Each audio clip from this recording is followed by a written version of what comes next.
Assalamu alaikum rahmatullahi wa barakatuh, family. How are you? I'm Preacher Moss, host of the SOS, the Shout Out Show. I hope you're having a wonderful Thursday because you know a wonderful Thursday sometimes correlates into a very, very good weekend, particularly as we head into Thanksgiving week. You know, brothers and sisters, I have run the gambit of emotions. I have run the gambit of ideas, creative content, and just really reason and logic. You know, it does not, it's not something that's wasted upon me about the justice system that we call fair here in the United States, accessible here in the United States, because a lot of times it is not fair and it is not accessible. And as I said in the lead up, if you read the byline for what the show is, okay, the American justice system, brothers and sisters, from a person like me, a lay person, not someone who's been trained in law or a judge or some type of legal scholar, it has evidenced itself to me that the legal system is a joke. That people are literally running amok of the legal system. Meanwhile, there are those people who suffer the brunt and the toughest of the penalties of the legal system. And we sit here sometimes and we didn't understand that the law for this one is not applicable for law for this one. And yes, brothers and sisters, there's white law, there's black law, and then there's no justice. So on this one, I decided to break it down, and I'm going to give some kudos to Sister Satana right up front because we're going to be moving around a little bit. We're going to be bringing in some videos, and this will be relatively a fairly quick show, just so you guys know. And the reason I'm saying is because we're going to bring in some things and we're going to be discussing them. I have held out about some of the things that have been going on legally. One of the things I held out was essentially, and you know, Allah's merciful. But in the state of Oklahoma, the governor stayed the execution of a young Julius Jones.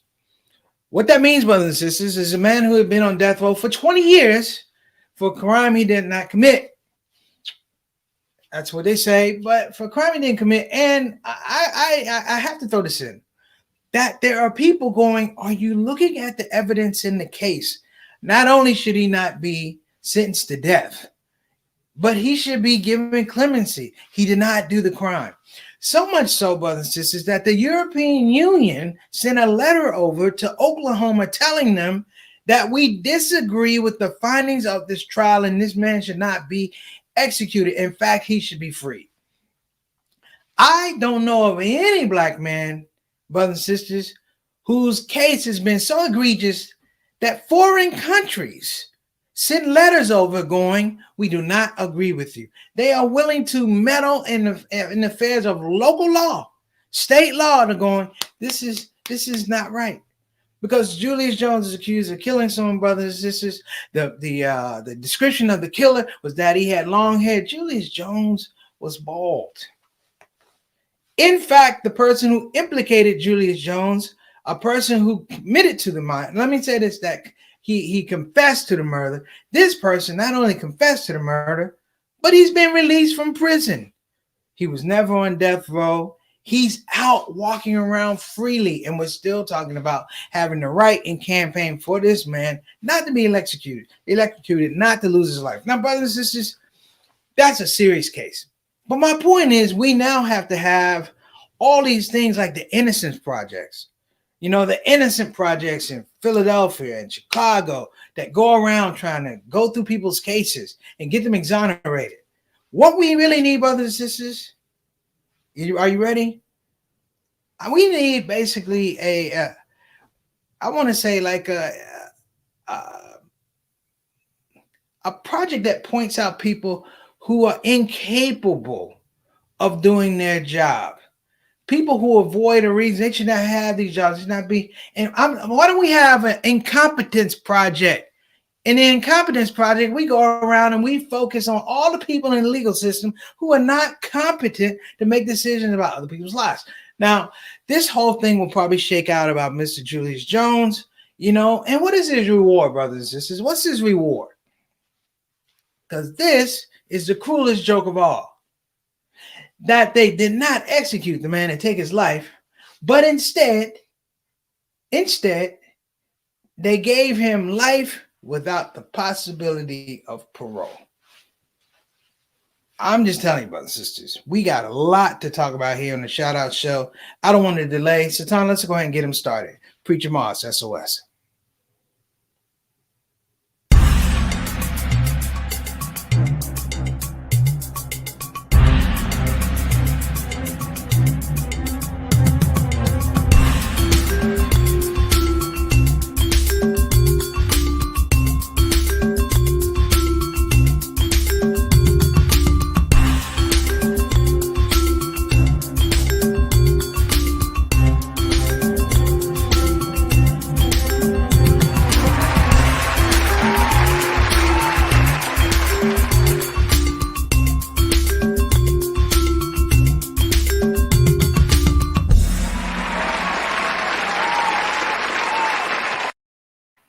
All right, brothers and sisters, you know how this goes. We need to have an incompetence project, and you know what I'm talking about, brothers and sisters. In fact, let me get this straight here. Every boy has something that's messed up a little bit, but we need to have an incompetence project because this seems to be the thing that's worrying a lot of folks, including myself.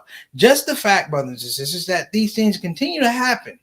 And I believe more and more we're settling and we're creating these things and giving them a space of normalcy where it should happen.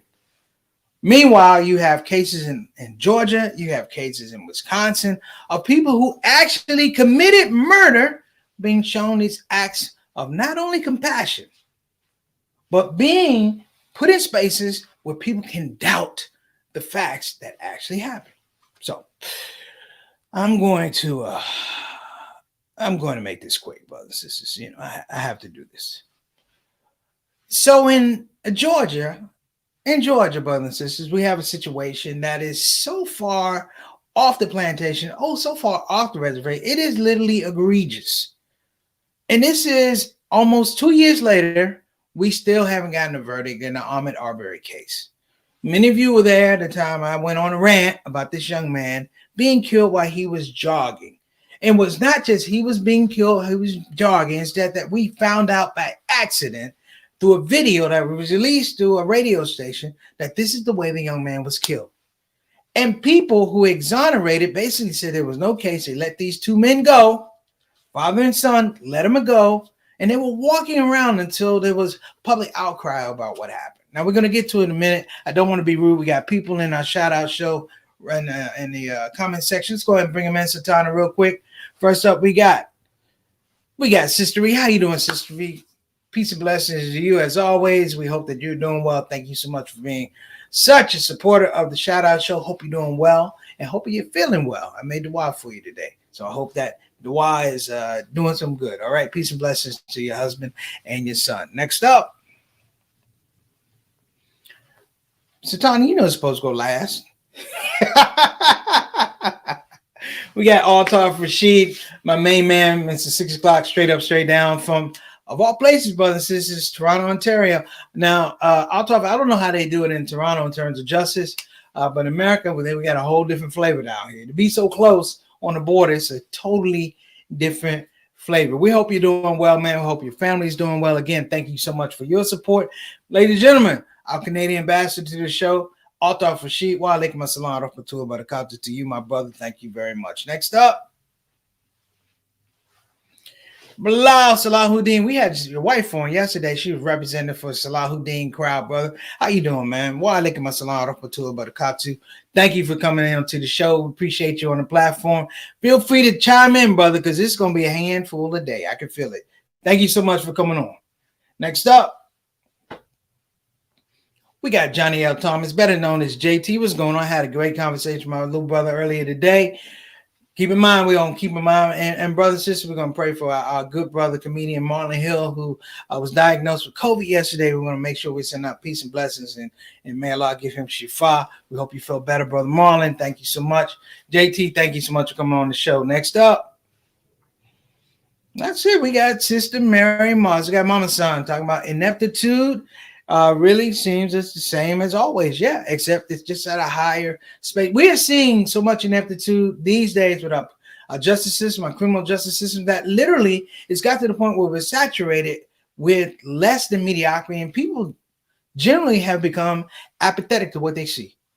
That's the thing I want to worry about, and that's the thing I want to talk about a little bit today. All right, Mom, thanks for coming on the show. Next up, we got Sister Satana, the consultant producer of course, the Shout Out Show, who will be doing magic today, brothers and sisters, in the back, as she's trying to load up the videos that make us smile and make us go, oh, hell no. All right, we appreciate you, Sister Tana. We're going to keep this going. So, brothers and sisters, I have to preface this thing by how people try to manipulate justice. Hear what I'm saying now. How people try to manipulate justice on the most, I want to say, some of the most ridiculous things they can have. So let me throw this to you. In Georgia, where Ahmaud Arbery was murdered, you have 3 people on trial for murder. Now, the overwhelming evidence shows them, you've seen this before. You've seen, I don't have to say it, it's hideous. We're not trying to bring that video up. But in a defense of these men, they thought, brothers and sisters, that their case was somehow threatened by the fact that there were black preachers in the courtroom. Let me say it again. Black preachers in the courtroom. Somehow, brothers and sisters, they feel like black preachers can influence and intimidate their juries. Let me tell you this. If that was true, African Americans would be the most religious people in the world. We take out ministers and imams everywhere. But here we have people trying to get slick. Sister Tana, come on, bring us in.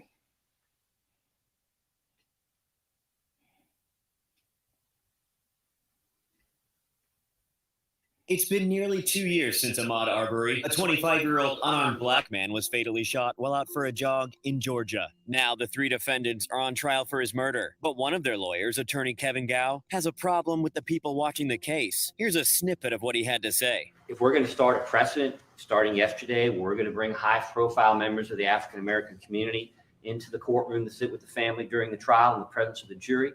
I believe that's intimidating, and it's an attempt to pressure. We don't want any more black pastors coming in here, or other Jesse Jackson, whoever was in here earlier this week, sitting with the victim's family, trying to influence a jury in this case. Gao's comments were in response to Reverend Al Sharpton having attended a vigil with Arbery's family outside the courthouse. Though, according to CNN, Jesse Jackson has not been involved at all, and Gao even admits to the judge he wasn't even aware Sharpton was ever in the courtroom. But he continues nonetheless, delivering a hypothetical that forces the judge to stop him. If a bunch of folks came in here dressed like Colonel Sanders with white masks sitting in the back, I mean, that would be a problem. Gregory McMichael, his son Travis McMichael, and William Roddy Bryant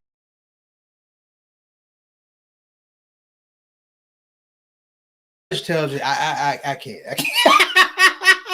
The white judge goes, wait a minute, Colonel Sanders and the white mask, not with chicken, not with biscuits. He's in a mask, brothers. I'm going to say this. This is a problem because I believe honestly that it is so absurd that people don't even think that is newsworthy. They don't even think that is newsworthy. That a person talks about black pastors, he don't even know who are traditionally our black pastors, and he can't even separate them from being black leaders. So, brothers and sisters, I don't know what you're doing, where you are, but please, please, please, please, please focus your duas on justice for the Ahmaud Arbery family, because this thing has run them up. I am saying yes, put it in God's hands, because you put it in these white folks' hands, it ain't gonna work out well. That's all I'm saying. I said it here on the Shout Out Show. I meant it. Now let's go ahead and get to the next video. So Todd, you want to bring that one up? Now, before we run this one, this is a man that committed murder. And watch the subtle technique. We've talked about this. You are guilty. Your defense guy just tried to make Colonel Sanders the Grand Wizard of the KKK. And they put him on the screen, brothers and sisters, to talk to people who have rational thoughts. To them, they don't even believe that people saw what they saw. And this man actually got up on the stand, and this is what he said. Go ahead, Sister Satana.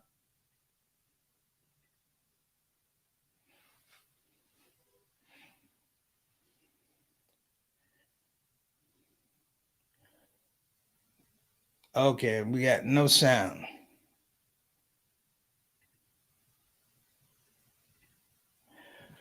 Okay, we got no sound on that one. So I apologize. We're going to have to work that out, Sister Tana. But essentially what this guy said was, and I'm going to go to this point, that this has become a strategy in a new aspect of white people being victims for committing crimes.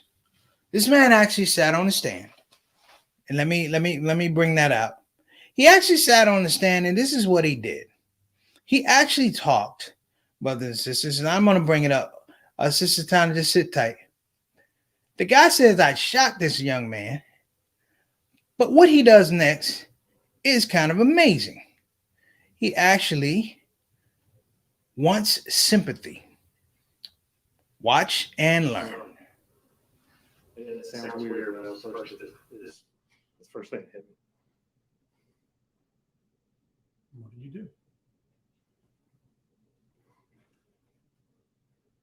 I shot. Why? He had my gun. He struck me. It was obvious that he was he was attacking me, that if he would have got the shotgun from me, then it was this is a life or death situation. And I'm going to have to stop him from doing this. So I shot. Did he stop when you shot? He did not. No, he did not. Can you remember everything, every hand, every movement? Can you remember those things? No, I know that I know that I got hit, and I know that I was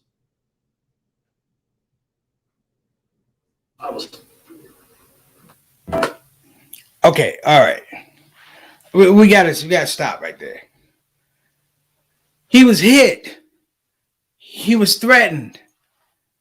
How are you threatened when the person that you're claiming is threatening you is running away from you? That's my point. And I'm going to tell you something, people. In that classroom, not in that classroom, sorry, in that courtroom, but it might as well be a classroom. Theoretically, this is how you explain your mistakes and your aggressions against other people because you believe that the law is on your side. That's all I got to say. This guy, as the interview continues, you know what he does, brothers and sisters? Do you know what he does? He breaks down crying. Like crying is going to bring back these people. He breaks down crying. He lends himself to an emotional response, not of the family's victims. No, not of the victim's families. No, he lends it to that law. He lends it to that space, brothers and sisters, that little space that we never see of what I call white law. He lends himself and he peeks and thinks, I got a little opening in there, and he starts crying. These people are killers. These people are killers. I've seen people go to jail for a lot less and a lot less evidence, brothers and sisters. And here, this is the thing, and this is the joke on justice. That we honestly believe in this system, brothers and sisters, that there's fairness and equity. There's never been fairness and equity. And it's been pushed in our face, brothers and sisters, to the point whereby it's almost folly. I can make jokes about it. Of course, I'm a comedian, but it's only going to come out of the fact that I'm looking at the irony. I'm looking at the irony of these guys saying, well, my client, and this is the big thing about the whole thing about black pastors in the church. You know what they wanted? They wanted a mistrial. They felt like their client or the jury is somehow being influenced. Therefore, they cannot get clearly justice. Well, I got news for you. Ahmaud Arbery can't get justice, neither can his family. And you know what? They're not there to cry. They already cried. They already cried and will continue to cry. But why is it, brothers and sisters, that we tie in? The joke on justice is this. That it's not our justice. As much as we want to believe in it, it's not our justice. I'm not a skeptic, brothers and sisters. I know there's a system, and sometimes the system works. But a lot of times it doesn't. And when it doesn't work, and I'm talking about wide scale doesn't work, we get basically what comedians call comedic gold. Comedy that you can't make up. It's things that you see. It's things that you see here on television. You can't make it up.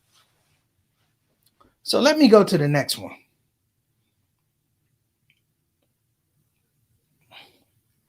Let me bring that back. So let me see which one Sister Sultana has. Sister Sultana, come on in for a minute, if you don't mind. We haven't given her a shine this week. Assalamu alaikum warahmatullahi wabarakatuh. As you've seen these videos. Walaikum assalam. Walaikum assalam. I just said, how does this happen? Like, if I was a lawyer in a courtroom and another lawyer says, we don't want any more black pastors in here. That's one thing. Two, he says that the black pastors are threatening to his clients. That's another thing. And number three, he goes, how would you feel if Colonel Sanders came in here with a white mask on? I mean, come on. Yeah, I think the whole situation, well, first of all, assalamu alaikum wa rahmatullahi wa barakatuhu to everyone, to preacher and everyone. our shout out show community. Yeah, but this whole week has been just a real debacle in the American justice system. I thrown into the chat that even as of today, it was like Yes, 56 years. they've been exonerated for the murder of Malcolm X. Yeah, We knew that years ago. right, exactly. Yeah, we knew that, right? We And knew they threw it out like they should Yeah. get a medal on it. I don't Right. even know how old they are. They're like 142 years old. Yeah, They can't even celebrate. I It's mean, so and there's sad. nothing to celebrate. And I want to say this very Not at carefully all. because you have people who do large amounts of time only after 27, 32 years to come out of prison because they were wrongfully convicted. Yeah, and You thanks to say wrongfully convicted, but they don't say maliciously convicted. right, So and thanks to organizations like the Innocence Project, who they work on these types of cases. But there are so many cases, and I mean, and even I think back to this kind of war on drugs, right? And the many people that are in prison, and I think you touched on it earlier this week, or actually yesterday, right? With the drugs, right? And so now it's a profitable business, right? Where these same lawmakers, Bonner, Bonner, who are making major dough. Sure. And 30 years ago, he was one of the ones that were, saying, yes, send them to jail, was criminalizing this, I literally have transcripts of John Bonner sending weed sellers to jail for like life, damn near life. Yeah. This is the guy talking about how it is affecting children and da-da-da. Yeah. I mean, the legislation is there. And guess what? When dispensaries open up, and they're willing to, now they have the legal wherewithal to do medical marijuana. He was the first one in line. Legal and monetary. Absolutely. Yeah. The first one in line. I'm like, This is, I used to joke about I wear a suit to court. So I look more like a lawyer.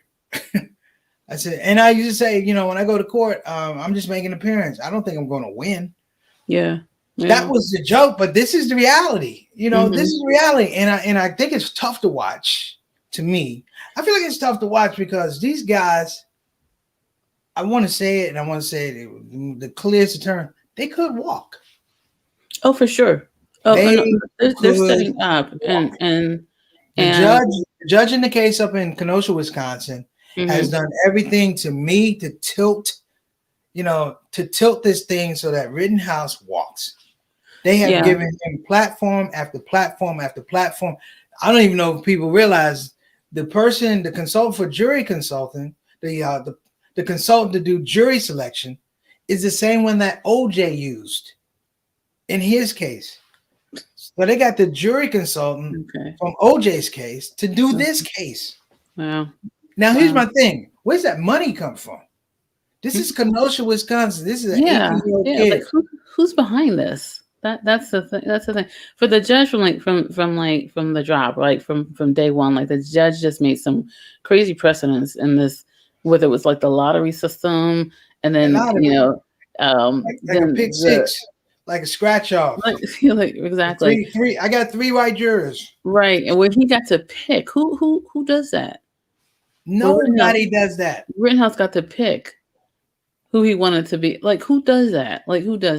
So it's I think that a lot of this, they're setting precedents for a lot of this, and I feel like they're kind of giving us stuff, like, so they're giving us like the exoneration, they're giving us the Julius, they're not executing Julius Jones, right? And then they're going to come back and say, okay, you know what, Rittenhouse is walking. People should go to juliusjones.com to get that whole story. Okay. Yeah. I mean, juliusjones.com. But my point is, I want to say the American justice system has become largely theater now, and it's a theater of the absurd. There's no way. And I followed the case. Someone said, "Oh, are you obsessed about Ahmaud Arbery?" I'm like, no. I'm not obsessed. I said, but the homework is there. This same defense team tried to cite a Civil War statute That- to yeah. justify their shooting of this man, which was it was really a slave catcher statute. I don't know if people even realize that. An overseer, yeah. It was a slave statute catcher Yeah. where white folk could just do whatever they wanted to African Americans. They were property at this point in time. So it's not like you bringing back a human life. It's like you bringing back a Coach bag, or you bringing back Assets, yeah. And so so those are assets. So I'm gonna do this other one because I know we're running out of time. Okay. So I'm gonna bring it in. All right. We'll just deal with this one real quick, All right. brothers and sisters. So the gentleman in the screen right here, this is Kyle Rittenhouse. Now you guys know all about Kyle Rittenhouse, the protests that were going on in Kenosha earlier this year with Mr. Blake, who was shot by Kenosha police. He's paralyzed, and I think they're still trying to send him to jail. So this young man during a night of civil unrest drove over from a spot with Waukegan, Illinois, into Kenosha, which was maybe about 30 miles. I got to make sure it's Waukegan, but he drove roughly about 20 to 30 miles over there and bought a firearm. Now, when you bring a firearm to a peaceful protest and you're not the police, I don't want to be one of those people, but I'm going to question your intentions. The only other intention I'm going to question is the police that watched this young kid who was 17 at the time essentially walk around with a firearm. They let him walk around with a firearm. I know Negroes can't walk around with good intentions or great idea without getting arrested. He walking around with a whole firearm. And guess what, brothers and sisters? The trouble he's looking for, it didn't find him. He found it and he killed 3 people. He killed 3 white people. Well, he shot 3 white people, killed 2 of them. But here's the boner, brothers and sisters. Here's the creme de la creme. I must show this to you, and I want you to pay close attention to the strategy. I call this, you've heard of the big lie? I call this the big cry. Mr. Rosenbaum was now running from my right side. And I was cornered from in front of me with Mr. Zeminski. And there were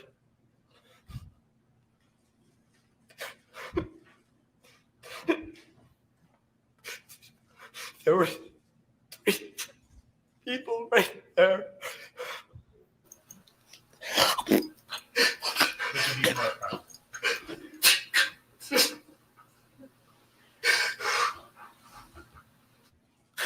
That's what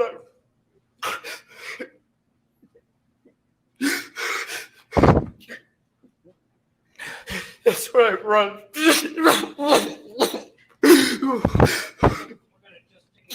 Time for our break anyway. You can just relax for a minute, sir. We're going to take a break about 10 minutes, and please don't talk about the case during the break. Read, watch, or listen to any comment. Here we go. I say you heard of the big lie. That's the big cry. Let me tell you something, brothers and sisters. I'm not a betting man. But Kyle Rittenhouse, I'm going to say this, and I hope people repeat this to you. You must have a lot of confidence in your lawyers in your case. You must have a lot of confidence that you're going to get off. Because that crying right there, let me break something down to you. I don't know if your attorneys told you this, but that crying, that boo-hooing, and all that stuff on top of everything you did, let me tell you something. They have television in prison. They have television in prison. And there are dudes in prison who are going to want to comfort you about that crying. I can hear people giving you prison nicknames. Soft Scrub, Hubba Bubba. My point, brothers and sisters, would be this. It's a great act, but it doesn't make you innocent. You're a killer. You've been a killer. So my point is, even with that judge, brothers and sisters, I am going to roll the dice. The verdict is in the hands of the jury right now. Satana, I'm going to make a prediction. I think that the jury is going to do the right thing. This guy has multiple cases of first-degree murder, attempted murder. I mean, he can't walk on everything. All right. So, Satana, let me look at the screen. Do you think he's going to walk? You can come in real quick. Is he walking or is he not walking? Sorry, I don't have faith. You think he's going to walk? I think he's gonna walk. Yeah. Okay. Well, I think they're setting it up. They are. Yeah. And I'm going to, if he walks, I'm going to tell all you brothers out there, not doing the right thing, doing crime. You know, your day in court may come.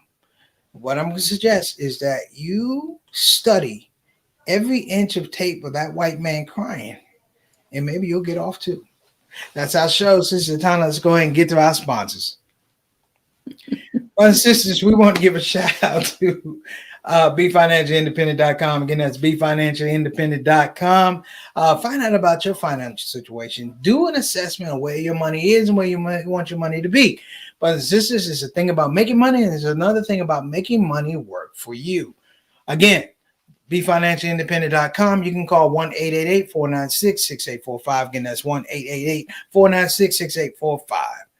Also, if you're thinking about expanding your religious or theological understanding of life, situational life situations and placement and assessment, you got to check out Bayan Islamic Graduate School. Again, that's Bayan Islamic Graduate School. Now, a lot of people go, I'm not trying to be an imam. Neither was I. However, what I learned was sometimes you can take faith and marry it to the things that you're doing, and you can create a better product. You can create a better approach to some of the things that you're seeing. So if you're activist, or if you're a teacher, or you're a philosopher, or even you're just someone in the community that just wants to see things get better, you got a foundational understanding with Bayan, and I suggest everybody check them out. Go to bayanonline.org, and that's bayanonline.org. Okay, brothers and sisters, before I get out of here, I want to make sure that we give a sincere shout out to the family of Ahmed Arbery, a sincere shout out to the family of Julius Jones, a sincere shout out to the people who were affected in Kenosha, your families. We pray you're well. Brothers and sisters, sometimes in comedy, there's a lot of irony.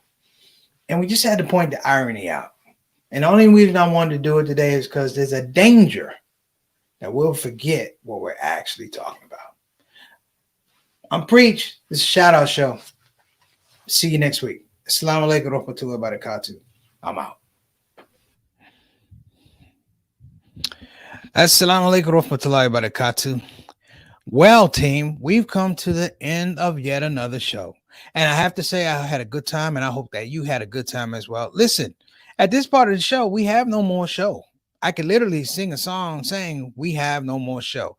However, to spare all of us that embarrassment and chaos, I'm just going to say, please join us tomorrow here on the Shout Out Show, Monday through Thursdays, and every first Saturday, we do our Saturday Spotlight. Here we are again, 5 to 5:30 on the Central Time. And of course, we're going to do our rebroadcasts at 8 o'clock Central, 9 o'clock p.m. And of course, that would be 6 o'clock on the West Coast. So, time for you to go, because it's time for me to go. I think I will do that song. Thank you for coming to the show. Thank you for coming to the show. That's all the lyrics I wrote. But you get the idea. See you tomorrow. Assalamu alaikum. Shout out.